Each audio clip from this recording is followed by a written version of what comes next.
Bueno, llegamos al final del estudio del libro de Josué, pero hay mucho más para comentar y seguir profundizando. Hoy vamos a ver el tema Elijan hoy. Y al estilo de Moisés, el libro de Josué concluye con un discurso en el que Josué insta al pueblo a tomar una posición. Y después de una vida larga e intensa, Josué está listo para completar su misión. Y en la primera parte del discurso, las palabras de Josué son las de Dios. Y relatan lo que el Señor ha hecho por Israel desde el llamado de Abraham. Al utilizar 19 verbos en la primera persona, Dios refuerza el papel pasivo de Israel en este emprendimiento, en contraste con el uso repetido de la segunda persona, ustedes o vosotros, para describir a Israel. Y la segunda parte del discurso comienza con el adverbio ahora, o sea, ata, quiere decir en hebreo, que introduce la última apelación de Josué para el pueblo, para que el pueblo dé una respuesta. Es un llamado al pueblo a ejercer su libertad de elección. Y luego continúa una ceremonia de renovación del pacto durante la cual se colocan dos testigos, el pueblo mismo y un monumento de piedra. Y continuando los paralelismos con el final de Deuteronomio, el diálogo entre Josué y el pueblo establece una tensión entre dos trayectorias, una hacia la obediencia, la estabilidad y la unidad, y la otra hacia la deslealtad, la incertidumbre y la desintegración. Y en esta encrucijada descansa cada decisión individual. Y José deja clara su elección en el centro del capítulo. Yo y mi casa serviremos al Señor. Y el libro concluye con 3 tumbas. La nota sobre el lugar de descanso final de los restos de José cierra el ciclo que comenzó en Génesis. Al igual que la muerte de Aarón y Moisés en Deuteronomio, las muertes de Josué y Eleazar marcan el fin de una era. Y al comenzar un periodo inexplorado, Israel puede confiar en el compromiso inquebrantable de Dios con sus promesas. Bueno, te invito a abrir tu Biblia una vez más en Josué capítulo 24, versículo 15, y en pocos segundos regresaremos para nuestro estudio de estudiar acerca de elegíos hoy a quien has de servir.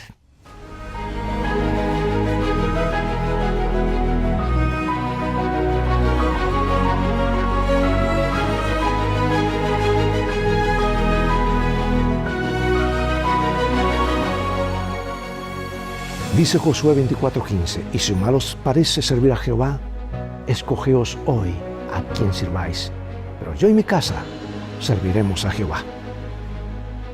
El último capítulo de Josué se sitúa en el contexto de una ceremonia de renovación del pacto, pero esta vez dirigida por el anciano líder de Israel. Y Josué estaba cerca del final de su vida y no había un sustituto para él en el horizonte. La renovación del pacto era un recordatorio para Israel de que su rey era Dios mismo y que si permanecían leales a él, gozarían de su protección. La nación no necesitaba un rey humano, sino que debía tener siempre presente que su único rey era el Señor. Capítulo 24, versículo 1. Reunió Josué a todas las tribus de Israel en Siquem y llamó a los ancianos de Israel, sus príncipes, sus jueces y sus oficiales, y se presentaron delante de Dios. Siquem era el lugar donde Abraham había construido un altar cuando llegó a la tierra prometida y donde Dios le prometió por primera vez que ella le pertenecería.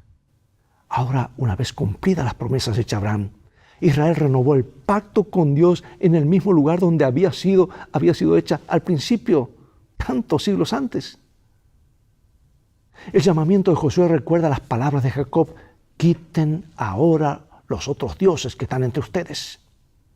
Ahora, es interesante que el sitio donde ocurrió el evento era en sí mismo un llamado a demostrar una lealtad indivisa al Señor y rechazar a todos los demás dioses.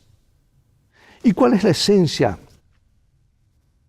o la idea central del mensaje de Dios a Israel? Josué 24. Y dijo Josué a todo el pueblo: así dice Jehová, Dios de Israel: vuestros padres habitaron antiguamente al otro lado del río, esto es, Taré, padre de Aram y de Nacor, y servían dioses extraños. Y yo tomé a vuestro padre Abraham del otro lado del río, y lo traje por toda la tierra de Canaán, y aumenté su descendencia, y le di a Isaac. A Isaac le di a Jacob, Y a Esaú le di el monte de Seir para que lo poseyese, pero Jacob y sus hijos descendieron a Egipto. Y yo envié a Moisés y a Aarón y herí a Egipto conforme a lo que hice en medio de él. Y después os saqué. Saqué a vuestros padres de Egipto, y cuando llegaron al mar los egipcios siguieron vuestros padres hasta el mar rojo con carros y caballería. Y cuando ellos clamaron a Jehová, él puso oscuridad entre vosotros y sobre los egipcios, e hizo venir sobre ellos el mar, el cual los cubrió, y vuestros ojos vieron lo que hice en Egipto. Después estuvisteis muchos días en el desierto. Yo os introduje en la tierra de los amorreos que habitan al otro lado del Jordán, los cuales pelearon contra vosotros. Mas yo los entregué en vuestras manos y poseíste su tierra y los destruí de delante de vosotros. Después se levantó Balac, hijo de Zippor, rey de los moabitas, y peleó contra Israel, y envió llamar a Balaam, hijo de Beor, para que os maldijese. Mas yo no quise escuchar a Balaam, por lo cual os bendijo repetidamente y os libré de sus manos.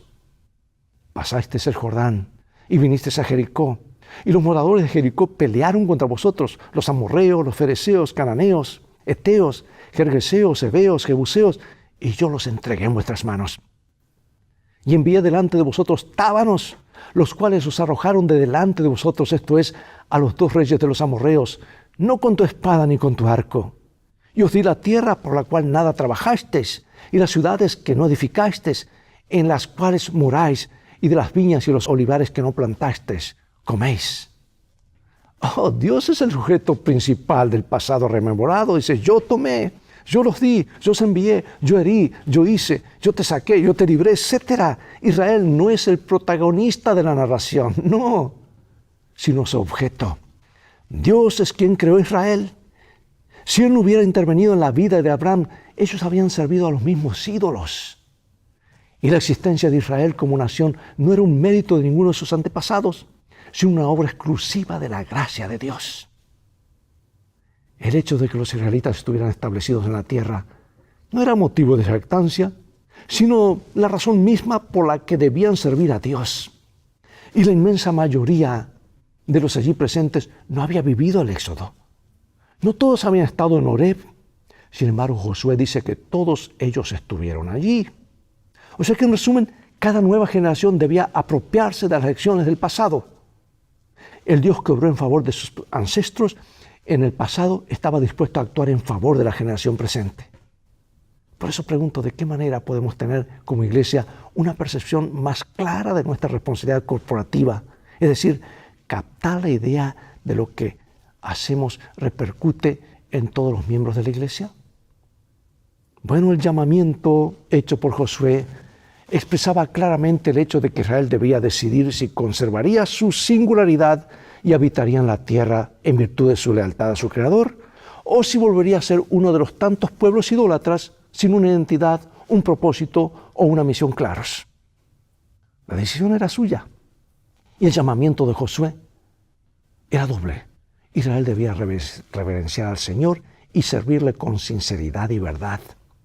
Porque reverenciar significa manifestar un profundo respeto que surge del reconocimiento de la insondable grandeza, santidad e infinitud de Dios.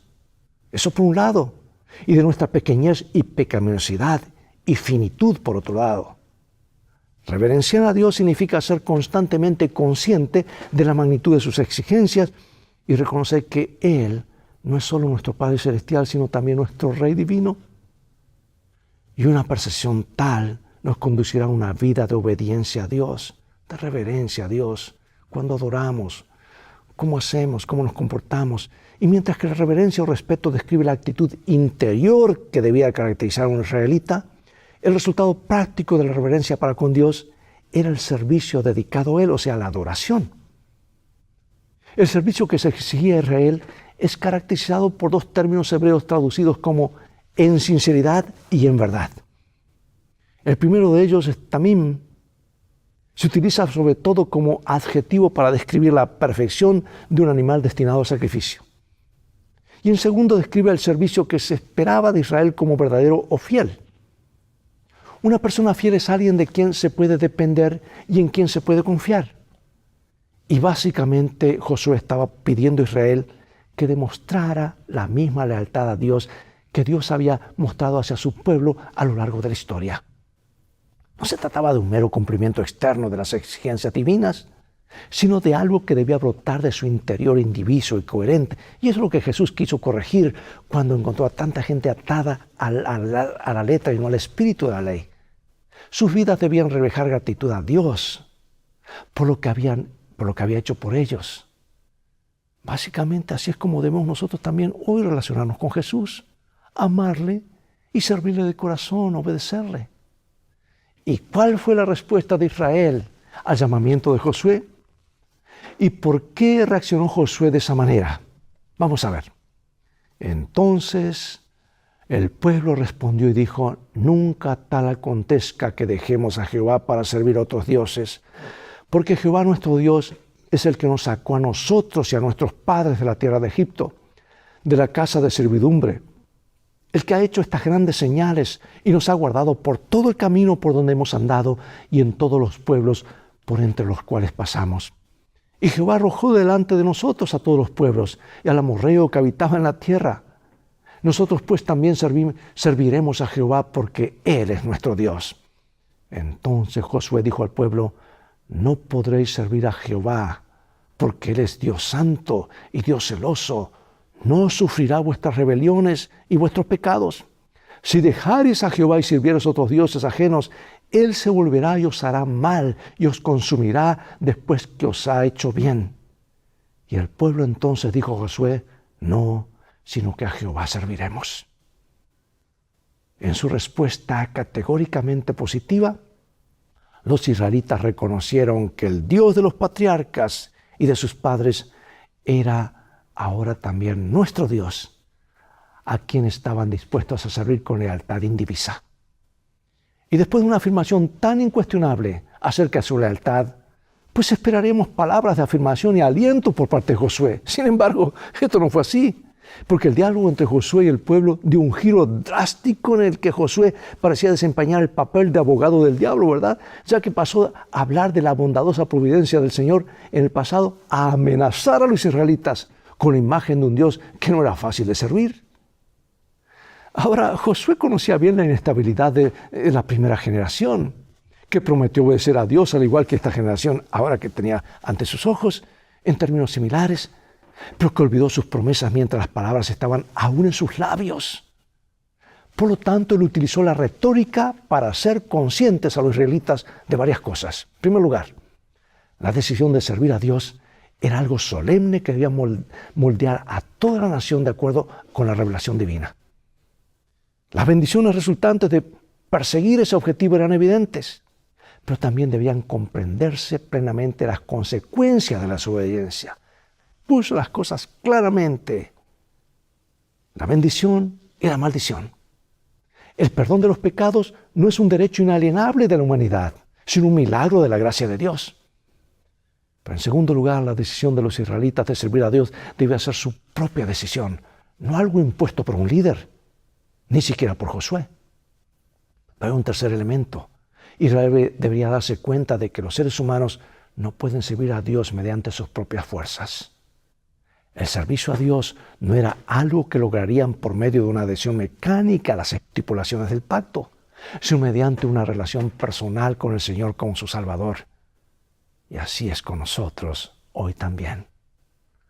Ahora, ¿por qué fue necesario que Josué repitiera su llamamiento a los israelitas para que se deshicieran de sus ídolos?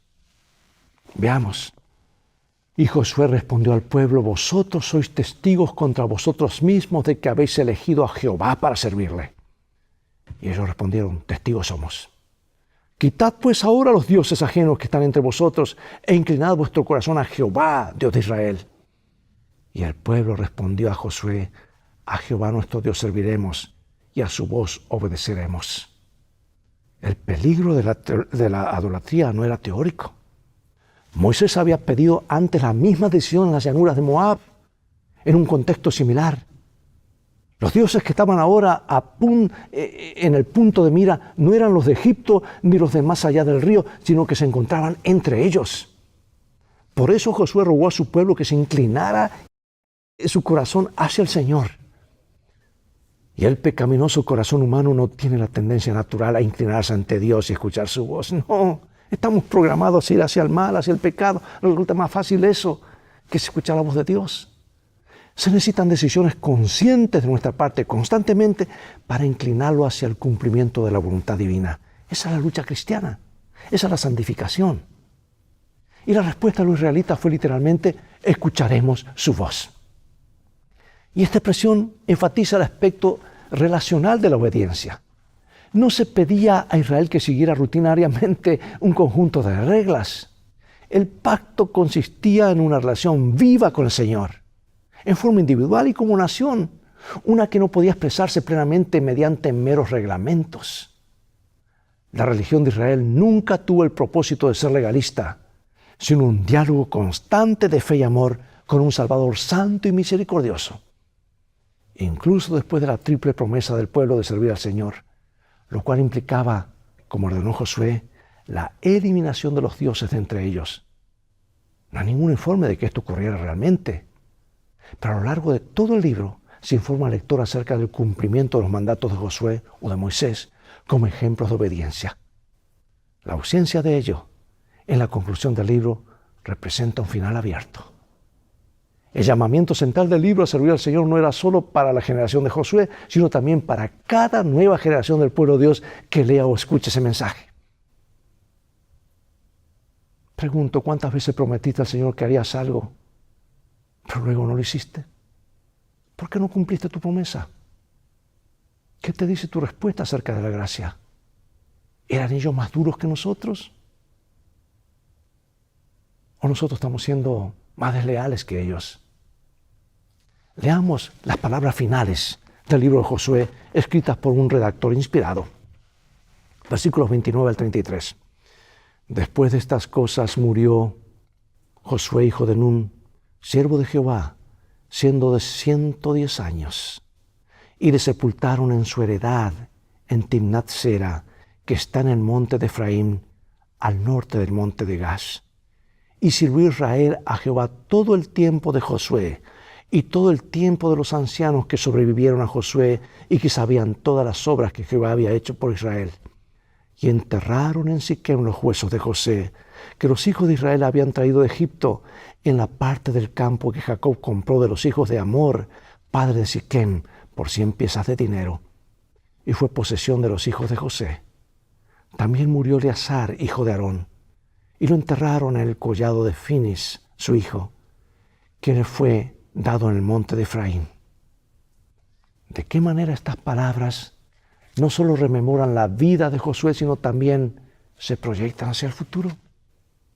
El epílogo del libro acerca de la muerte de Josué y del sumo sacerdote Eleazar concluye con un final aleccionador, porque al relatar el entierro de Josué, el de Eleazar y el de los huesos de José, el escritor crea un contraste entre la vida fuera de la tierra concedida a Israel y el comienzo de la vida en ella. Ya no había necesidad de vagar. Los restos terrenales de los líderes ya no necesitaban ser cambiados de lugar. Antes los patriarcas enterraban a sus familiares en una cueva, en una parcela comprada en Siquem. Ahora la nación enterraba a sus líderes en el territorio de su propia herencia, lo cual implica un sentido de permanencia. Las promesas hechas a los patriarcas se habían cumplido. La fidelidad de Dios constituía el hilo histórico que unía la posteridad de Israel con su presente y su futuro. Y puesto que los párrafos finales del libro enlazan toda la narración con una historia más amplia acerca del pasado, también abren el camino hacia el futuro. Y en un discurso pronunciado en la iglesia de la Santísima Trinidad de Shrewsbury, en Inglaterra, Lord George Carey, ex arzobispo de Canterbury, declaró que la iglesia anglicana estaba a una generación de la extinción. De hecho, la iglesia siempre está a una generación de la extinción. Y así fue también con el pueblo de Dios del Antiguo Testamento. Un gran capítulo de la historia de Israel llegaba a su fin. Su futuro dependía del tipo de respuestas que diera a las numerosas preguntas planteadas. ¿Sería Israel fiel al Señor? ¿Sería capaz de continuar la tarea inacabada de poseer toda la tierra? ¿Se aferraría a Dios y no caería en la idolatría. Una generación había sido fiel al Señor bajo el liderazgo de Josué. ¿Mantendría la siguiente generación la misma dirección espiritual trazada por su gran líder? Al leer el libro de Josué, cada generación sucesiva del pueblo de Dios debe hacer frente a esas mismas preguntas. Su éxito dependía de las respuestas que dieran a ellas en su vida cotidiana y de cómo se relacionaran con las verdades que habían heredado. Josué, como Pablo, pelearon la buena batalla. ¿Y cuál fue la clave del éxito? ¿Qué decisiones necesitas tomar hoy para experimentar esa misma seguridad acerca de tu salvación? Consideremos la siguiente definición de ídolo propuesta por Martín Lutero. En sus obras completas, él escribió y dijo lo siguiente. Dice, la confianza y la fe del corazón se pueden depositar tanto en Dios como en un ídolo. A lo que sea que tu corazón se aferre, es lo que sea que confíes, en lo que sea que confíes, eso es realmente tu Dios. Una gran verdad. ¿En quién confiamos? La idolatría era una característica básica de la cultura en tiempos bíblicos. De hecho, era una amenaza continua para el pueblo de Dios que finalmente llevó a Israel y a Judá al cautiverio. Y aunque como adventistas del séptimo día no adoramos estatuas de dioses, ¿cómo puede la idolatría seguir siendo una amenaza para tu fe? ¿De qué maneras prácticas pueden los líderes actuales de la iglesia pasar la antorcha a la siguiente generación? Piensa en la vida de Josué y en el hecho de que los israelitas sirvieran al Señor a lo largo de la vida de él. ¿Qué conclusión te gustaría que la gente extrajera de tu vida? ¿Qué legado estás dejando?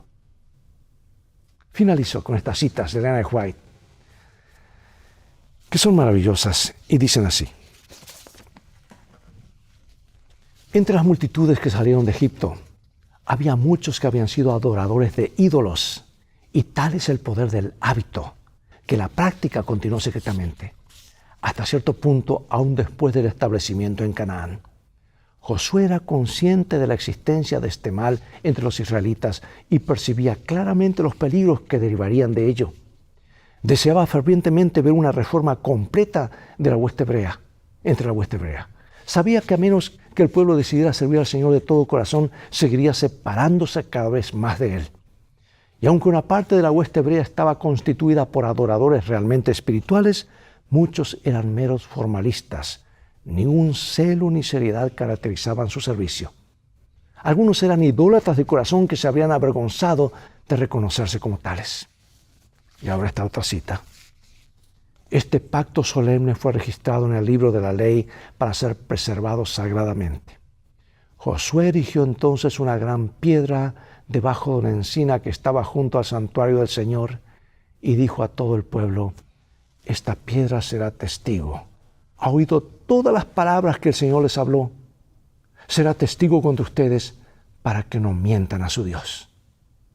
Y aquí Josué declaró claramente que sus instrucciones y advertencias dirigidas al pueblo no eran sus propias palabras, sino las de Dios. Esta gran piedra daría testimonio a las generaciones venideras acerca del acontecimiento que conmemoraba y sería un testimonio contra el pueblo en caso de que cayera nuevamente en la idolatría. Sabemos el resto de la historia. La continuaremos estudiando en el próximo libro que estudiaremos el próximo trimestre, el libro de los jueces.